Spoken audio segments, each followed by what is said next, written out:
തമിഴ്നാടൻ കൂട്ടുകളൊക്കെ അങ്ങനെ അടുപ്പത്തിരുന്ന് വെട്ടിത്തിളയ്ക്കുകയാണ്. ഇന്ന് നമുക്ക് കുറച്ച് വെറൈറ്റി ആയാലോ? അങ്ങനെ വെറൈറ്റി പിടിക്കുന്നതിനോടൊപ്പം കുഞ്ഞാപ്പൂന് നമ്മളൊരു വെറൈറ്റി ബ്രേക്ക്ഫാസ്റ്റ് ഒക്കെ റെഡിയാക്കി തകൃതിയിൽ അടുക്കളയിലുള്ള പണിയും നടത്തിക്കൊണ്ടിരിക്കുകയാണ് നമ്മള്. ഏ മൊത്തത്തിലൊരു വെറൈറ്റിയില്ല. ഇതാ നമ്മുടെ വീഡിയോയിലും പുതിയ പുതിയ ആൾക്കാര്. ഇവരെയൊന്നും നിങ്ങള് കണ്ടിട്ടുണ്ടാവുംന്ന് എനിക്ക് തോന്നുന്നില്ല. എൻ്റെ അമ്മ സൈഡിലുണ്ട്. ഇത് ധരണീടെ അമ്മയാണ് ട്ടോ. ധരണീടെ അമ്മയും അച്ഛനും നാട്ടീന്ന് വന്നിട്ടുണ്ട്. ഇപ്പൊ മനസ്സിലായില്ലേ? അവര് വന്നതിനോടനുബന്ധിച്ചാണ് നമുക്ക് ഈ തമിഴ്നാട് ശാപ്പാടും സமைയലും ഒക്കെ. എന്തായാലും ദാ വേറെ ആളുകളൊക്കെ വീട്ടിലേക്ക് വന്നോണ്ടിരിക്കുകയാണ്. ഇപ്പൊ നിങ്ങള് വിചാരിക്കില്ലേ എന്താണ് ഇവിടെ ഇത്ര തിരക്കെന്നുള്ളത്?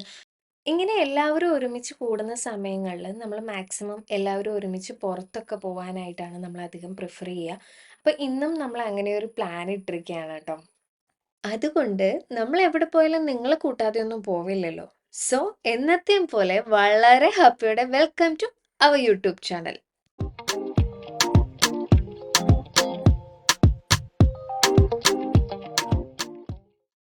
എങ്ങോട്ടാ എന്താന്നൊന്നും പറയാതെ നിങ്ങൾ വരില്ല എന്ന് എനിക്കറിയാം. അതുകൊണ്ട് ഞാൻ പറയാം നമ്മൾ എങ്ങോട്ടാ പോകുന്നതെന്ന്. നമ്മൾ പോകുന്നത് ചോറ്റാനിക്കര അമ്പലത്തിലാണ് ട്ടോ. ഒട്ടും പ്ലാൻഡ് അല്ലാത്ത പരിപാടി ആയതുകൊണ്ട് നമുക്ക് ഈവനിങ് ദർശനത്തിനേ പോവാൻ പറ്റിയിട്ടുണ്ടായിരുന്നുള്ളൂ ട്ടോ. അതുകൊണ്ട് തന്നെ നമുക്ക് ഇഷ്ടംമാതിരി സമയം ഉണ്ടായിരുന്നു.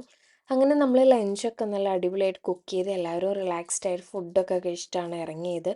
പിന്നെ ഈ കാണുന്ന പ്രകടനം ഒരുപാട് നാളുകൾക്ക് ശേഷം ഞാനിങ്ങനെ കണ്ണാടിയുടെ മുന്നിൽ നിന്ന് സമയമെടുത്ത് റെഡിയായി പോകുന്നത് ഇന്നാണ് ട്ടോ. പക്ഷേ എൻ്റെ ഒരു ഹെയർ സ്റ്റൈല് വൻ ഫ്ലോപ്പായിട്ട് തോന്നിയത് എനിക്ക് ഈ ഒരു വീഡിയോ കണ്ടപ്പോഴാണ് ട്ടോ. മുടിയൊക്കെ കട്ട് ചെയ്ത സമയത്ത് എനിക്ക് ഭയങ്കര ഇഷ്ടമായിരുന്നു. പക്ഷേ അത് കുറച്ച് വളർന്നു കഴിഞ്ഞപ്പോഴെന്തോ ആണ് അത് ഭയങ്കര ബോറായി. മേ ബി എനിക്കത് കറക്റ്റായിട്ട് പ്രോപ്പറായിട്ട് സെറ്റ് ചെയ്ത് ഇടാൻ ഉള്ള മടി കൊണ്ടിട്ടായിരിക്കും അതിങ്ങനെ അലമ്പ് ലുക്കിൽ കിടക്കുന്നത്. എന്തായാലും അതൊക്കെ അവിടെ നിൽക്കട്ടെ. നമ്മൾ വീട്ടിൽ നിന്ന് ഇറങ്ങിയപ്പോൾ നല്ല മഴയുണ്ടായിരുന്നു കേട്ടോ. ആ മഴയുള്ളത് കൊണ്ടിട്ടാണോ എന്തോ ദാ കണ്ടില്ലേ അമ്മയ്ക്കൊക്കെ ഉറക്കം വരുന്നുണ്ട്. തുത്തു ഓൾറെഡി ഉറങ്ങിക്കഴിഞ്ഞു വണ്ടിയിൽ കയറിയപ്പോൾ തന്നെ. അതുകൊണ്ട് എൻ്റെ എനർജിയൊക്കെ കുറച്ച് സേവായി എന്നൊക്കെ വേണമെങ്കിൽ പറയാം. കാരണം അവൻ ഒരിടത്ത് അങ്ങനെ അടങ്ങിയിരിക്കുന്ന ആളേ അല്ല. എന്തായാലും നമ്മൾ വീട്ടിൽ നിന്ന് കുറച്ച് നേരത്തെയാണ് കേട്ടോ ഇറങ്ങിയത്. കാരണം നല്ല മഴയുണ്ടായിരുന്നു. ഒപ്പം മഴയുണ്ടെങ്കിൽ ട്രാഫിക്കും അധികമായിരിക്കുമല്ലോ. അതുകൊണ്ട് നമ്മൾ സമയത്ത് എത്താൻ വേണ്ടി കുറച്ച് നേരത്തെ ആയിരുന്നു ഇറങ്ങിയത്. നമ്മളിവിടെ വന്നു കഴിഞ്ഞപ്പോഴാണെങ്കിലോ ഈ ദേശത്തെങ്ങും മഴയേ ഇല്ലാത്ത പോലെയായിരുന്നു അവിടുത്തെ കാലാവസ്ഥ. അതെന്തായാലും നമുക്ക് ഗുണം ചെയ്തു. ധരണീടെ അച്ഛനും അമ്മയും മാത്രമല്ല ചേട്ടനും ചെന്നൈയിൽ നിന്ന് വന്നിട്ടുണ്ടായിരുന്നു കേട്ടോ. ഓൾറെഡി ചേട്ടനും ഫാമിലിയും കുട്ടികളൊക്കെ ആയിട്ട് കുട്ടികളുടെ വെക്കേഷൻ ടൈമിൽ ഒരു ഫ്യൂ മന്ത്സ് ബാക്ക് വന്നിട്ട് പോയുള്ളൂ.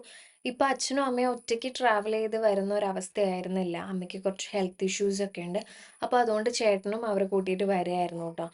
സാധാരണ ഇവരെല്ലാവരും ഒരുമിച്ചാണ് കേട്ടോ വരാറുള്ളത്. അപ്പോൾ കുഞ്ഞിൻ്റെ സർജറിയും നമ്മൾ പ്ലാൻ ചെയ്തിട്ടുള്ളത് കൊണ്ടിട്ടായിരുന്നു അമ്മയും അച്ഛനും അവൻ്റെ സർജറിയൊക്കെ കഴിഞ്ഞിട്ട് വന്ന് കാണാം എന്നുള്ളൊരു പ്ലാനിലുണ്ടായത്. പക്ഷേ ചേച്ചിക്കും കുഞ്ഞുങ്ങൾക്കും അപ്പോഴേക്കും സ്കൂളൊക്കെ തുറക്കുന്നതുകൊണ്ട് അവർക്ക് ഈ ഒരു ടൈമിൽ വരാൻ പറ്റിയില്ല. എന്തായാലും നമ്മൾ അമ്പലത്തിലെത്തി. ഈവനിങ് തിരക്കൊക്കെ ആവുന്നതിന് മുന്നേ തന്നെ നമ്മൾ വന്നതുകൊണ്ട് നമുക്ക് ക്യൂവിലൊന്നും നിൽക്കേണ്ടി വന്നില്ല. നേരെ അകത്ത് കയറി തിരക്കും ബഹളവും ഒന്നുമില്ലാതെ സമാധാനത്തിൽ തൊഴുതിറങ്ങി. ഞാൻ ഈ ക്ഷേത്രത്തിൽ വരുന്നത് എൻ്റെ അറിവ് വെച്ചതിന് ശേഷം രണ്ടാമത്തെ തവണയാട്ടോ. ഇതിന് മുന്നേ വന്നിട്ടുണ്ടെന്നൊക്കെ അമ്മ പറഞ്ഞിട്ടുണ്ട്. പക്ഷേ എനിക്കതൊന്നും ഓർമ്മയില്ല. ഇത്തവണ 2 തവണയും വന്നത് അമ്മയുള്ളപ്പോഴായിരുന്നു ട്ടോ. ഇവിടെ വന്നതിന് ശേഷമാണ് എനിക്ക് മനസ്സിലായത് ഇവിടെ നമ്മൾ മലയാളീസിനേക്കാൾ കൂടുതൽ ഇവിടെ വരുന്നത് അതർ സ്റ്റേറ്റിൽ നിന്നുള്ള ആളുകളാണ്.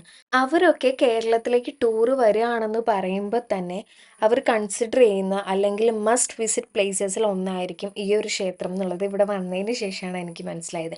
അപ്പോൾ എനിക്ക് ആദ്യം തോന്നിയത് ഇത്തവണ അച്ഛനും അമ്മയും അല്ലെങ്കിൽ അവിടുന്ന് ആര് വന്നാലും ഞാൻ അവരെ ആദ്യം ഇവിടെ കൊണ്ടുവരണം എന്നുള്ളതായിരുന്നു. കാരണം ഈ പ്ലേസ് അവർ പലപ്പോഴായിട്ട് അവർക്ക് കേട്ടറിവുള്ള ഒന്നായിരിക്കും. പക്ഷേ ഇത് നമുക്ക് ഇത്രയും അടുത്ത് കിടക്കുന്ന ഒരു പ്ലേസാന്നുള്ളത് ഇവിടെ വന്നതിന് ശേഷമാണ് എനിക്കും മനസ്സിലായത്.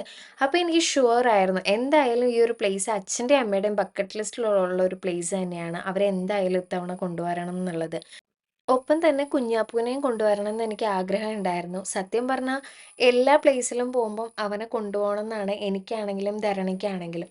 കൂടാതെ പോകുന്ന സ്ഥലവും അവനും കുറച്ച് കംഫർട്ടബിൾ ആണെന്നുണ്ടെങ്കിലാണ് നമുക്ക് കുറച്ച് സമാധാനമുള്ളൂ. എന്തായാലും ഇത്തവണ നമ്മൾ അവനെയും കൂട്ടിയിട്ടാണ് വന്നത്.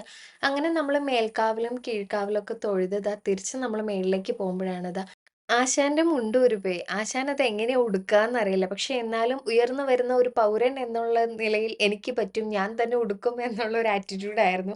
എനിക്കത് കണ്ടു നിൽക്കാനും ഭയങ്കര ഇഷ്ടമായിരുന്നുട്ടോ. അവൻ എന്താ നെക്സ്റ്റ് ചെയ്യാൻ പോകുന്നതെന്നുള്ള ഒരു രീതിയിലായിരുന്നു. അതിലെ പോയ എല്ലാവരും അത് തന്നെ നോക്കി ചിരിക്കായിരുന്നു ട്ടോ. ഈ സിനിമയിലൊക്കെ പറയുന്ന പോലെ ആരാടാ അമ്പലത്തിൽ വരുമ്പോ മുണ്ട് ഉടുക്കാൻ പറഞ്ഞേ എന്നുള്ള ഒരു ലെവലിലായിരുന്നു അവൻ മുണ്ടൊക്കെ ഊരി കയ്യിൽ പിടിച്ച് ഇങ്ങനെ നോക്കി നിൽക്കായിരുന്നു. അവസാനം ദിവ്യ തന്നെ മുണ്ടൊക്കെ ഉടുപ്പിച്ച് കൊടുത്തു. നമ്മള് തൊഴുതിറങ്ങുന്നതിനൊക്കെ മുന്നേ തന്നെ അച്ഛനും, അമ്മയും, ചേട്ടനൊക്കെ തൊഴുതിട്ട് അവര് കുറച്ച് കറങ്ങി എല്ലാം കാണട്ടെ എന്ന് പറഞ്ഞിട്ട് മേളിലേക്ക് പോയി. നമ്മള് തുത്തൂന്റെ ഫാഷൻ ഷോ ഒക്കെ കഴിഞ്ഞ് വന്നപ്പോഴേക്കും കുറച്ച് സമയമായി. പിന്നെ നമുക്ക് കുറച്ച് വഴിപാടും കാര്യങ്ങളൊക്കെ ചെയ്യാൻ വേണ്ടിയിട്ടുണ്ടായിരുന്നു. അപ്പം നമ്മളിവിടെ അന്വേഷിച്ചപ്പോൾ അവര് പറഞ്ഞു അത് മേളിലാണ് ചെയ്യേണ്ടത്. ഇനി അങ്ങോട്ട് പൊക്കോളാൻ പറഞ്ഞു. അങ്ങനെ നമ്മള് തിരിച്ച് അങ്ങോട്ട് നടന്നുകൊണ്ടിരിക്കുകയാണ്. ഞാൻ മുന്നേ പറഞ്ഞല്ലോ, കുഞ്ഞാപ്പൂനെ ഇവിടെ കൊണ്ടുവരണമെന്ന് എനിക്ക് ഭയങ്കര ആഗ്രഹം ഉണ്ടായിരുന്നു. പക്ഷെ എനിക്ക് ഒപ്പം പേടിയും ഉണ്ടായിരുന്നു. കാരണം ഗുരുവായൂർ സംഭവം കഴിഞ്ഞതിന് ശേഷം ഇത് മറ്റേ നമ്മൾ പറഞ്ഞു വന്നപ്പോഴേക്കും ക്രൈം ത്രില്ലർ മൂവിയുടെ ടൈറ്റിലൊക്കെ അനൗൺസ് ചെയ്യുന്ന പോലെ ആയിപ്പോയി. ഞാന് ഉദ്ദേശിച്ചത് ഗുരുവായൂർ അമ്പലത്തിൽ നമ്മൾ പോയ സമയത്ത് കുഞ്ഞിന് കുറച്ച് സ്മോക്ക് ഒക്കെ അടിച്ചിട്ട് ഹെൽത്ത് ഇഷ്യൂസ് ഭയങ്കര സീരിയസ് ആയിട്ടായി. അവൻ ഹോസ്പിറ്റലൈസ്ഡ് ആവുന്ന പോലെയൊക്കെ ആയിട്ടുണ്ടായിരുന്നു. അതുകൊണ്ട് നമ്മൾ അവനെ ഏതെങ്കിലും അമ്പലത്തിൽ അല്ലെങ്കിൽ നല്ല തിരക്കുള്ള അമ്പലങ്ങളിലൊക്കെ കൊണ്ടുപോകാന്ന് പറയുമ്പോഴേക്കും നമ്മൾ കുറച്ച് പുറകോട്ട് വലിയും. കാരണം പിന്നെ അവന് ഹെൽത്ത് ഇഷ്യൂസ് ഒക്കെ ആയിട്ടുണ്ടെങ്കിൽ നമ്മൾ ഓരോ സ്ഥലങ്ങളിൽ ചെല്ലുമ്പോഴാണ് ഞാൻ പറഞ്ഞല്ലോ അവന് ആ ഒരു കംഫർട്ട് എന്ന് പറയുന്ന ഒരു സംഭവം എങ്ങനെയാണെന്നുള്ളത് നമ്മൾ മനസ്സിലാക്കി വരുന്നത് അങ്ങനെയാണ്. അപ്പം നമുക്ക് അന്ന് അവിടെ അമ്പലത്തിൽ പോയതിന് ശേഷം മനസ്സിലായി അവന് സ്മോക്ക് പ്രശ്നമാണെന്നുള്ളത്. അതുകൊണ്ട് മാക്സിമം അവനെ ഇങ്ങനെ നല്ല തിരക്കുള്ള അമ്പലങ്ങളിലൊന്നും അങ്ങനെ കൊണ്ടുപോകാറുണ്ടായിരുന്നില്ല. സാധാരണ അവന്റെ കാര്യങ്ങൾ അവൻ നമ്മളെ പറഞ്ഞ് ഏൽപ്പിക്കും. ആ നിങ്ങൾ പോവാണെങ്കിൽ ഇതൊക്കെ ഒന്ന് പറഞ്ഞോളൂ ട്ടോ എന്ന് പറഞ്ഞിട്ട് നമ്മളെ പറഞ്ഞ് വിടും. നമ്മളിവിടെ വന്ന് പുള്ളി പറഞ്ഞ് ഏൽപ്പിച്ചതൊക്കെ ഇവിടെ നമ്മൾ മുന്നിൽ അവതരിപ്പിക്കും. അങ്ങനെയായിരുന്നു. അപ്പം ഞാൻ ഇത്തവണ വിചാരിച്ചു ഇവിടെ തിരക്കൊക്കെ എനിക്ക് ഫസ്റ്റ് ടൈം വന്നു കഴിഞ്ഞപ്പോ എനിക്ക് ഇവിടുത്തെ തിരക്കിങ്ന്നൊക്കെ അങ്ങനെ ഒരു വേർഡ് ഉണ്ടോ? തിരക്ക് ഉള്ള സമയമൊക്കെ എനിക്ക് മനസ്സിലായി. അപ്പം ഞാൻ ആ ഒരു ടൈമൊക്കെ കാൽക്കുലേറ്റ് ചെയ്ത് കുഞ്ഞിനെ ഇത്തവണ എന്തായാലും കൊണ്ടുപോകാൻ തീരുമാനിച്ച് കൊണ്ടുവന്നത്. അപ്പം അതുകൊണ്ട് നമുക്ക് അവന് വേണ്ടിയിട്ട് കുറച്ച് വഴിപാടും കാര്യങ്ങളൊക്കെ ചെയ്യാനുണ്ട്. ഞാൻ പറഞ്ഞല്ലോ കുഞ്ഞാപ്പൂന്റെ ഒരു നെക്സ്റ്റ് സ്റ്റെപ്പ് എന്നുള്ള രീതിയിൽ നമ്മൾ അവനൊരു സർജറി ഒക്കെ പ്ലാൻ ചെയ്തിട്ടുണ്ടായിരുന്നു. അപ്പം അതിന് വേണ്ടിയിട്ട് നമ്മുടെ പാതിയും നമ്മുടെ മാക്സിമം നമ്മൾ ചെയ്യുന്നുണ്ട്. ബാക്കി ഇവിടുന്നുള്ളൊരു സപ്പോർട്ട് നമുക്ക് വേണല്ലോ. അപ്പം അതിന് വേണ്ടിയിട്ട് ഞാൻ കുഞ്ഞാപ്പൂനെ നേരിട്ട് കൊണ്ടുവന്നിട്ട് അവനോട് പറഞ്ഞു, "നിനക്ക് പറയാനുള്ളതൊക്കെ അങ്ങട് നീ നേരിട്ട് പറഞ്ഞോളാ. ഇനി നമ്മൾ ഇടനിലക്കാരായിട്ട് നിൽക്കുന്ന ഒരു പരിപാടിയില്ല. മാക്സിമം അവൻ തന്നെ വന്ന് തൊഴുത് അവന്റെ കാര്യങ്ങൾ പറയട്ടെ" എന്ന് വിചാരിച്ചു. അങ്ങനെ ഭംഗിയായിട്ട് വന്നു.